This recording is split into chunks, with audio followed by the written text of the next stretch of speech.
ये हमारा video trigonometric identities के रिलेटेड है। ये हमारा पार्ट 4 है। पार्ट 1, पार्ट 2 एंड पार्ट 3 बनकर अपलोड हो चुका है, उसे आप देख लीजिए। इसके बाद ये देखिएगा, इसमें बात करेंगे ट्रिग्नोमेट्रिक आइडेंटिटीज बेसिक की।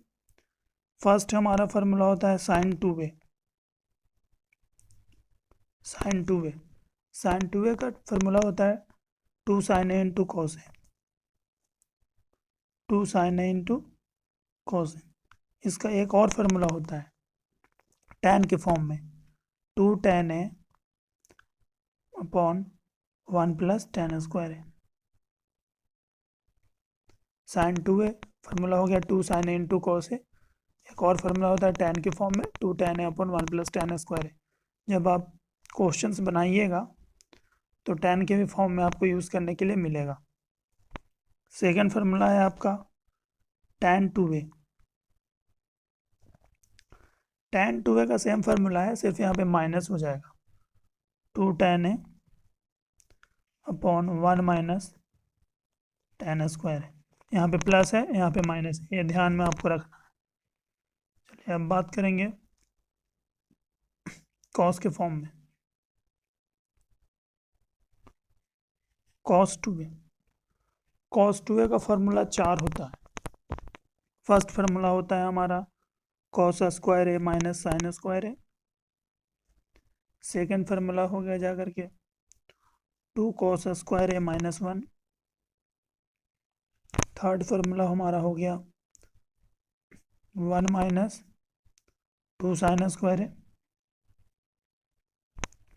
फोर्थ फार्मूला हमारा हो गया 1 माइनस tan स्क्वायर ए अपॉन 1 प्लस tan स्क्वायर है। ये चारों फार्मूला आपको अच्छे से याद करना पड़ेगा, क्योंकि इसका बहुत यूज़ है पूरा ट्रिग्नोमेट्री में। 12th स्टैंडर्ड में भी आप हैं तो इसका यूज़ होगा वहाँ पे, इससे आप नहीं हट सकते हैं। इसका यूज़ हो जाएगा आपका डिफरेंशिएशन में, इंटीग्रेशन में, मतलब ये आपका पीछा नहीं छोड़ेगा। ये जो बता रहे हैं ट्रिग्नोमेट्रिक आइडेंटिटीज, ये आपको बहुत इंपॉर्टेंट है। कॉस टू ए का फार्मूला 4 हो गया, cos square A minus sine square A, 2 cos square A minus 1, 1 minus 2 sine square A, 1 minus tan square A upon 1 plus tan square A. Fourth identities होते हैं हमारे 1 प्लस कॉस टू ए। 1 plus cos two ए हमारा हो गया 2 cos square. इसी formula को यहाँ पे लिख दिए, 2 cos two A equal to 2 cos square A minus 1 होता है ना, है तो 1 को हम इधर लेके चले गए तो हो गया 2 cos स्क्वायर ए, हो गया 2 cos स्क्वायर ए। साइन के फॉर्म में भी होगा 1 माइनस cos टू ए अगर लिखते हैं तो हमारा 2 sin स्क्वायर ए हो गया। इसी को यहाँ पे लेके चले गए, cos two A equal to 1 minus 2 sin square है, तो 1 माइनस cos टू ए लिख दिए, 2 sin स्क्वायर हो गया।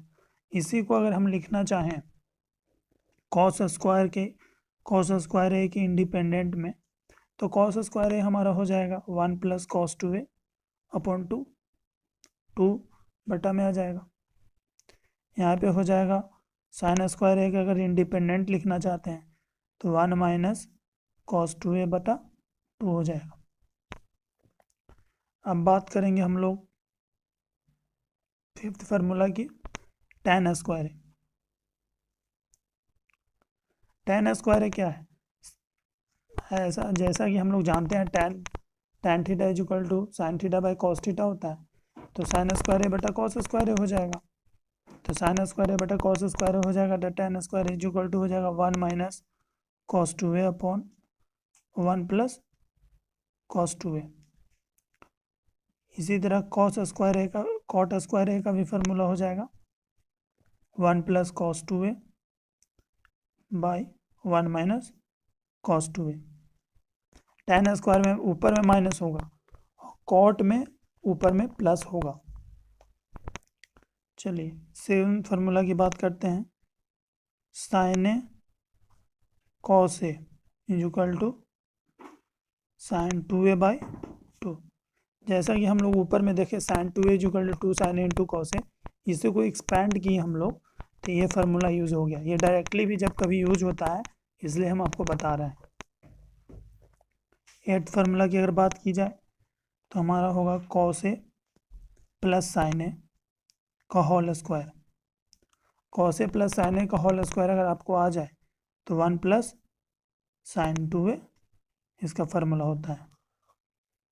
और अगर कॉस ए माइनस साइन ए अगर आपके पास आ जाए यूज़ करने के लिए तो 1 माइनस साइन 2a हो जाएगा।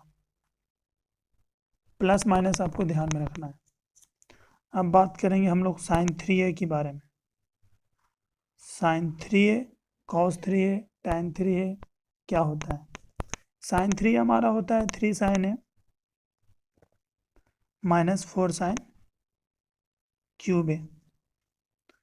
Sign 3 equal to 3 sine A minus 4 sine cube A. और आपको कह दिया जाए कि साइन क्यूब ए यूज़ करना है, साइन क्यूब ए यूज़ करना है, तो यहाँ पे एक्सपैंड कर दीजिए, एक्सप्लोर कर दीजिए। एक्सप्लोर कीजिएगा तो क्या आ जाएगा? 3 sine A minus sine 3a by 4, इसे वो कर दिए एक्सपैंड। हमारा कॉस 3 है, कॉस 3 हमारा हो जाता है 4 cos cube A minus 3 cos है। इसी में आपको पूछ दिया जाए कॉस क्यूब ए का बताइए, तो कॉस क्यूब ए का आप बता दीजिए, इसे को एलिब्रेट कीजिए। 3 cos A plus cos 3a बटा 4, सिंपल है। हम लोग बात करेंगे tan 3a के बारे में।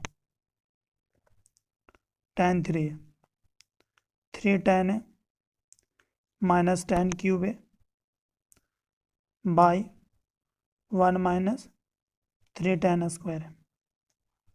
tan 3a is equal to 3 tan a minus tan cube A upon 1 minus 3 tan square है। एक और लास्ट फार्मूला है आपका cot 3a। cot 3 आपका cot cube A minus 3 cot A upon 3 cot square A minus 1। यह आपका 12th formula है। 12th formula है आपका, बहुत इंपॉर्टेंट फार्मूला है। साइन 2a 2 साइन ए इंटू कॉस ए, एक और फार्मूला tan के फॉर्म में 2 tan upon 1 plus tan square है। tan 2a 2 tan upon 1 minus tan square है, जो यहाँ प्लस है यहाँ पे माइनस हो गया। cos 2a का 4 फार्मूला होता है, cos स्क्वायर है माइनस साइन स्क्वायर है, 2 cos स्क्वायर है माइनस 1 1 माइनस 2 साइन स्क्वायर है, 1 माइनस tan स्क्वायर है अपॉन 1 प्लस tan स्क्वायर है। ये चारों फार्मूला बहुत इंपॉर्टेंट है, क्योंकि डिफरेंट कंडीशन में है, कॉस के फॉर्म में है, साइन के फॉर्म में है, कहीं कहीं tan के फॉर्म में है, तो ये यूज़ होगा। फिर इसी को एलिब्रेट किया जाए तो 1 plus cos 2a 2 cos square आ जाता है, 1 minus cos 2a 2 sine square आ जाता है। फिर इसी को एलिब्रेट किए तो ये आ गया, इसको एक्सपैंड किए तो ये आ गया। अब tan का फॉर्मूला देखिए, tan होता है साइन बाई कॉस, इसको डिवाइड कर दिए, 1 minus cos 2a upon 1 plus cos 2a आ गया। कॉट होता है कॉस बाई साइन, तो कॉस बाई साइन कर दिए, 1 plus cos 2 upon 1 minus cos 2a आ गया। साइन है कॉस है, ऊपर में साइन 2a का यूज़ किए थे, उसी को यूज़ करके यहाँ पे लिख दिए साइन 2a बाई 2, कभी डायरेक्टली यूज़ हो जाता है। फिर मैं cos A plus sine A का whole square 1 plus sine 2a, cos A minus sine A का whole square 1 minus sign 2a। फिर साइन 3 की बात की जाए तो साइन 3 होता है 3 sine A minus 4 sine cube A, और साइन क्यूब ए कहीं पे इम्प्लीमेंट करना है, यूज़ करना है, तो इसी को एक्सपैंड कीजिए, 3 साइन ए माइनस साइन 3 अपन 4 हो जाएगा। कॉस 3 है 4 cos cube A minus 3 cos ए होता है, फिर कॉस क्यूब ए इसको में से निकाल लीजिए, एक्सप्लोर करके एक्सपैंड कीजिए, 3 cos A plus cos 3 by 4। फिर tan 3a का फार्मूला होगा 3 tan A minus tan cube A upon 1 minus 3 tan square है। Last formula cot 3a cot cube A minus 3 cot A upon 3 cot square A minus 1। ये आपको पूरा formula आपको याद ही करना पड़ेगा, यह आपको फिंगर टिप पे फार्मूला होना चाहिए, तभी आपसे ट्रिगोनोमेट्री का सवाल बन पाएगा। डिफरेंशिएशन क्लास 12 में अगर आप हैं तो डिफरेंशिएशन में इसका बहुत यूज़ है। इंटीग्रेशन आप बनाइएगा तो उसमें बहुत यूज़ है, यानी कि इसके बिना आपका मैथ में काम नहीं चलेगा। डिफरेंशिएशन इंटीग्रेशन जो भी पार्ट आप बनाइएगा उसमें ये फार्मूला बहुत ही यूज़ होने वाला है, इसलिए इसको बढ़िया से याद कर लीजिए।